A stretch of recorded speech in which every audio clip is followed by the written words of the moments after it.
whole idea that they'd be putting them in parking lots and such. But again, as I stated, the realities and complications in commercial real estate leasing and ownership. When an owner owns the property, somebody else is paying the electric bill, those things don't work. And that's the way leases do work. That, you know, the property that I own in a neighboring town, my tenants pay all of the electric bill. For me to go and put for them to put a solar installation in on the property is a whole different circumstance. These things are not going to just flow because we change our ordinance to make what we think is the best place for them to go to happen. On 555, in item C, here I say we have subdivision regulations. I don't know why we're looking to complicate this circumstance. Just follow the subdivision regulations. If land is subdividable, it either is or it isn't under the subdivision regulations. Why we're adding this, I see nothing but complication without benefit. 559.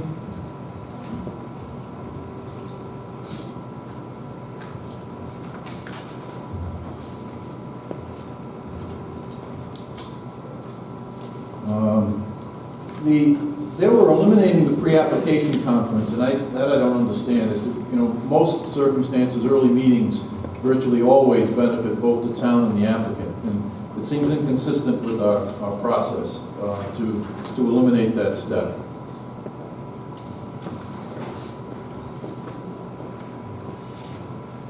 (561) on item 7. The idea that we'll be regulating trees, I just can't believe will ever be practical or effective.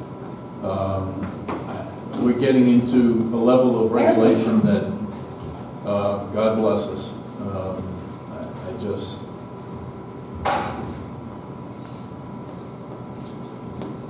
And I already stated that the decommissioning plan, the idea of a voluntary lien to add to the resource that would be a bond or a cash resource, or whatever the term might be, I think is a super idea. And I guess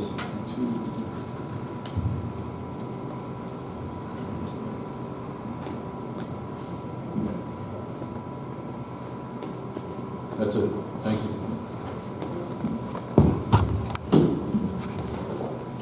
Mr. President, I just make one point about the lien. Yep. Again, this issue was brought up by the administrator early in the process about trying to impose a lien, and then later on it was discussed again by Councilwoman Panavioli. And I just want the board to be aware, there is no state authority for us to impose a lien, so we're asking that the landowner grant the lien as a condition of approval, just like we would any other condition of approval. But keep in mind, it's not a magic bullet. The lien is, if there's a mortgage ahead of the lien and the place gets foreclosed, the lien is gone. It's just another lever. A lot of discussion, it's a great idea, but I don't want the council to leave with the idea that that lien's a magic bullet. It's just another tool. Just another tool, which is great. We have the decommissioning security bond, we have the lien, and obviously, you know, and then hopefully it'll happen, right? But I just wanted to be sure that we don't leave this with the idea that the lien stays there no matter what. It could be bankruptcy could remove the lien, foreclosure could remove the lien. It's a lien granted by the landowner, subject to whatever's filed on that property ahead of it. It just puts the landowner, he has a stake in this game, as well as the guy leasing or the installing it. Absolutely. And I think it's a great idea. I was glad it was recommended by the council. We did it. I just want to make sure that people understand it's not a super lien. Can I just ask to clarify? So it's not lien or No, it's both. Okay, that's all. it's just another hook Right. to protect the town's interest. You got some comments? My concern is for the taxpayers, that the taxpayers not be on the hook for this. It should be the landowner or the developer. So I guess I was hoping that maybe in that decommissioning or unused or abandoned ground-mounted solar photovoltaic system, that we maybe adopted what was in that plan that the state had put out. Because there they were focused on not assuming responsibility of removal. And this, I feel like, is still leaving the door open that we are assuming responsibility. So maybe if under that part of the decommissioning or the unused or abandoned, they would look to that planning document that I had provided and maybe follow through with those terms.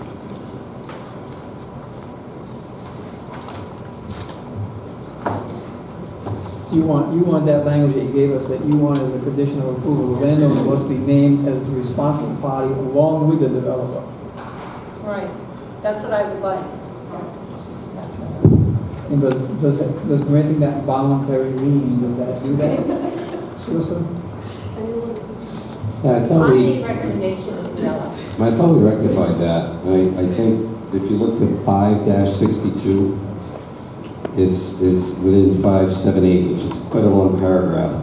But that's the paragraph that talks about, if the system is ceases to operate. We've lowered that, by the way, from 12 months to 6 months, 6 consecutive months. And if you just want to continue reading there, that the owner operator shall be notified, that the system's been abandoned, and then the solar system shall be removed from the property by the owner applicant within 120 days. And then this is kind of where we changed: if, however, the system is not removed, the municipality shall withhold escrow funds.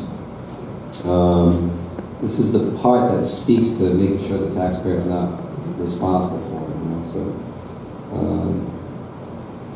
Yeah, and then again, that last piece of that in blue, I added reference to the lien again, and as required as a condition of approval in section with 576C10. So I cross-referenced to kind of strengthen that, to put it in two places, to really get to exactly what you were bringing up.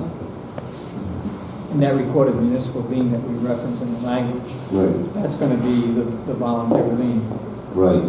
And then actually the next page, item B, kind of came out of this, where the decommissioning shall be overseen by a certified town's peer review. Yeah, and then of course we're speaking more to the cost of the decommissioning to be sure that it's the proper amount. But be overseen with funding that the town pulls out of escrow to hire a company to take it down. So that's kind of how that works. So while we're on the decommissioning aspect, Tom, what is now section C, subsection C? So the town's peer review engineer shall determine a cost per megawatt for each applicant that is inclusive of consumer price index and trends established by the Federal Bureau of Labor Statistics in an effort to predict construction costs, escalation to support said decommissioning in the future. It appears we've removed the language, the cost of the peer review shall be borne by the applicant. I don't see it there. Am I missing it? Because we're going to ask for peer review, and I don't see that it's clear. That's one of those things in subdivision regulations, we can request it. It's Sure, but would you mind, I think we should include it right here now, so that it may be redundancy, but there's no question that the town is expecting the applicant to pay for the peer it's review. essentially putting back the second sentence there. The cost of this calculation should be borne by the applicant, or the cost of the peer review, I'd rather see. That stays consistent with the language that's now there. So the cost of the peer review shall be borne by the applicant. Do you want that in section B as well? Since you're having the same, well, it might be a different person, but it's still, I would assume once we have a peer review engineer on this job, they would continue throughout town?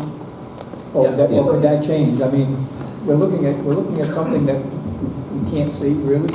20, 25 years down the road, we really can't see it. In essence, it could be a completely different engineer. Sure. 30 years from now, might not be the peer review that established the number, right? So it's in B or C, I'm comfortable with whether it's in B or C. I have no preference. Or does it need to be in both? That was my question. Does it need to be, Well, you see does it the- need to be in both? Yeah, we've also, if you go back to this, when we begin the section 5.78, it's called security bond now, it's not called decommission. So we've stricken the word decommission, but yet it pops up over in section B. So I have no problem keeping security bond for decommissioning of unused or abandoned ground. That's more of a legal question, Mr. Rios. I'm sorry. I'm sorry, Mr. Slits, I know you were trying to give advice on that one. So when we're on page 5 of 62, section 5.78, security bond, what was stricken was decommission. It started with decommission originally, decommissioning of unused or abandoned ground-mounted solar photovoltaic systems. Decommissioning has been struck, and now it's security bond. So I would, the word decommission struck in the title, but it pops up in language under different sections. So I wouldn't mind saying security bond for the decommission of unused. I just would like to keep the word in there, decommission, so there's no question later on when you get to the Where did you want to section. put that? You wanted to put that on the site? Are you on 5.7.8? Correct. Yeah, what do you, Security bond for decommissioning, Yeah. the word for, keep That's fine. decommissioning, that makes perfect sense. because now it ties into the other section, Lily, to speak about decommissioning. My colleagues go with that? Do we have to make a note that's quick? Well, I think if these changes are minor, we could do them right now, unless the council wants to. You want to try to do them right now? Yeah. If Mr. Travis has got that But one. we gotta wait till we get out of the public hearing to make those changes. But no, this one, we have to do them in the public In the public hearing. hearing. Right. Different kind of a meeting, that's right. So, would you like me to reiterate, or Tom, do you have it? Well, yeah, the two specific ones that you brought up were on page 563, I'm putting back, under section C, the sentence, the cost of this calculation shall be borne by the applicant. I'm putting that back. It's not going to be deleted.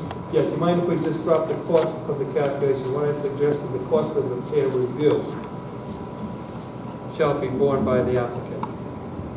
Okay. Now, that's on C or B, it doesn't matter to me where it goes, as long as it's in D or C. But going back to the heading itself, section 5.78, it starts with the new language, security bond. What was stricken was decommissioning. So I would like to have security bond for the decommission. Right. Security bond for the decommission. Can I just make a statement on that? I'm struggling with calling it a bond, Let's go with that. because it's gonna be cash. So, I mean, why not a security payment? Good point. Even though it's cash sitting there, it's still a bond. Bond, Bond. cash, insurance, real estate, bond could take forms. The reason why we do bond is because It starts in it. It's described in it. If you read prior to the issuance of a permit under this ordinance, the applicant shall deposit in the form of cash. it's cash bond. So maybe security, maybe bond. Council Bartolome was right, so do we need to address that security bond verbiage? Because it does say cash. What I'm It's a suggesting cash to you bond, is, right. what I'm suggesting to you is bond can be a cash bond, a surety bond, a real estate bond. Okay, so, So, So security bond. so it's called a security bond. Okay. But it's described as cash. In this particular case, it's cash. okay, that's good. I'm fine with that, but if you want to say security cash bond, is that the only It's bond, stronger. is that the only bond that we're going to allow? Security cash bond, that's the only form of bond For the decommission. for the decommission. And that will cover both issues.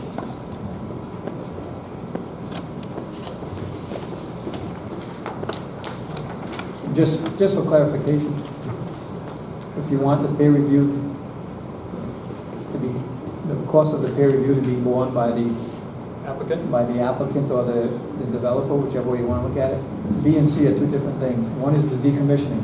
When it's all done and said and done, someone has to oversee that and make sure that it's brought back to the state that it was supposed to be in, which is different than just calculating what that cost is going to be today So leave it in the C. future. Huh? Leave it in C maybe.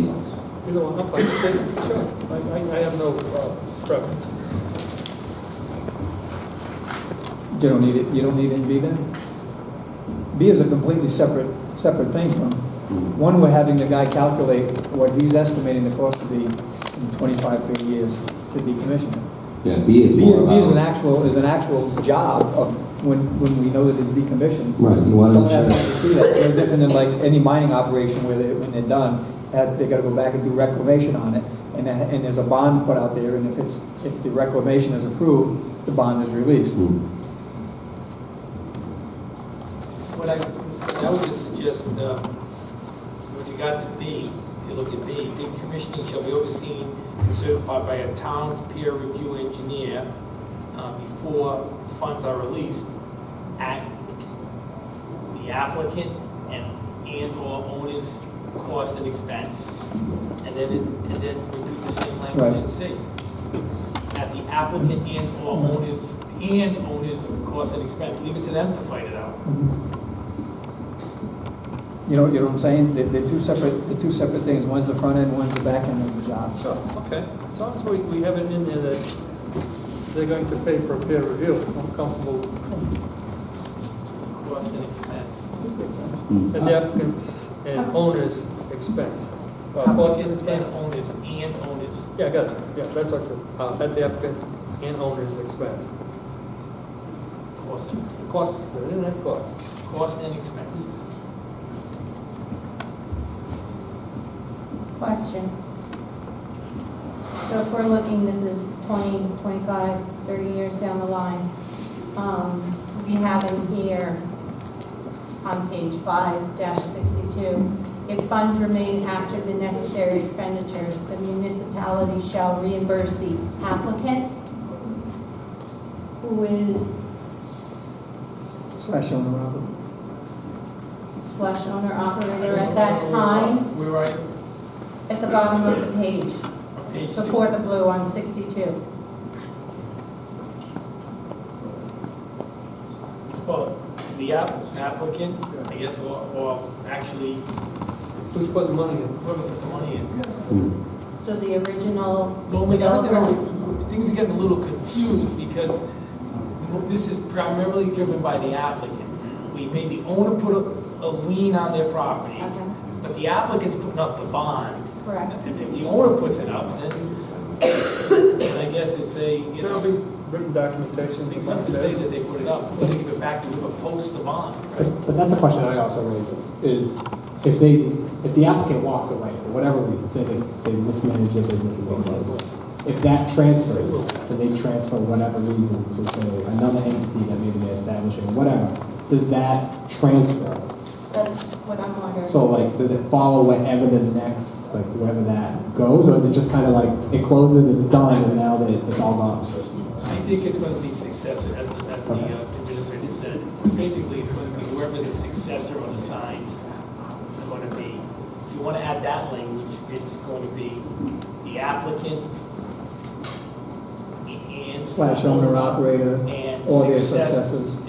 Successors are assigned, because they assign it, if they sell the contract, a success could be because of if they pass away or a corporation is dissolved, so. We're getting into the contract language, but that's more their concern than our concern, because when the applicant posts the money, we got the money, and when they sign a form, we're gonna give it to the They gotta applicant. notify us that it's been changed To a and successor. somehow they gotta transfer, whether they transfer that. But if you wanted to put it, you could, but I think at the end of the day, the Getting applicant too much into- transfers it. Okay. If we get too specific, we get into the weeds, it creates more problems Well, sometimes. this is a zoning ordinance, it's not supposed to be a contract, No. right? That's where I look at it. But the point's well taken, I don't want to minimize the point, the point's well taken. So can I just ask a question about the section of the cost per megawatt and the peer review? So utility costs, they're not calculated like wages usually, right? We can tie it to the cost of inflation, right? I'm sure utility costs don't go up 2% each year.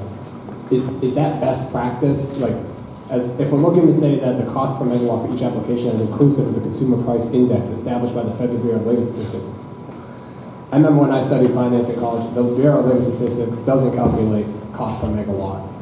And so that is going to be based more on the incentive and other areas. For the wage piece of, the cost to install and that stuff, that I would understand. But is that accurately allowing us to predict what the cost of the megawatt will be down the line? Or are we tying ourselves to potentially understating the cost of megawatt? The decommissioning isn't tied to the megawatt cost. The decommissioning is a straight labor cost to remove this from the land. It's a straight labor cost. It doesn't matter what the cost of the megawatt or what you're paying per kilowatt. That's irrelevant, and the decommissioning is only for the removal of it. The price per megawatt is gonna obviously gonna increase. So it's the cost per megawatt to remove? So it's the cost per megawatt to remove? No, it's a cost, it's a labor cost. It doesn't matter how many megawatts it is. It's a straight labor cost of what it's gonna cost you to remove the system. Depending on the size of it, it's gonna determine the labor cost of it. For the removal and bringing back the land to its proper state. That's what the issue is. The issue is nothing the issue has nothing to do with the cost of megawatts. Forget the megawatts. Consider it as a building. You have a building. What is it gonna cost to remove the building in 20 years? That's what you're looking at. What is it gonna cost you to remove the structure in 20, 25, 30 years? That's what the decommissioning cost is, and put it back to its existing state. I guess then I was confused as to why we even talk about a cost per megawatt. It's in there because of the arc of the conversation that's happened over the past 2 years about this. Generally, when we're trying to figure out what the costs are, everything I'm finding is in per megawatt. Right. It's such a new thing, you know, it just, New York you could has make per it per megawatt. acre, you can make it per square foot, you could probably add any unit factor to it you want, but that was just zoning speak that's been left over. The term megawatt, though, kind of sits that there's a standard that a megawatt would be a certain size, Generally, right. generally speaking. And of course, So solar it's like a cost panels. of goods sold at that point. I mean, I get the fact that it's the labor cost, but really the function is the output is that the cost per megawatt is a function to remove it. So if the cost is like 10% each year down the line, that's going to tie into what they can charge down the line for the energy. So yeah, I'm just curious as to why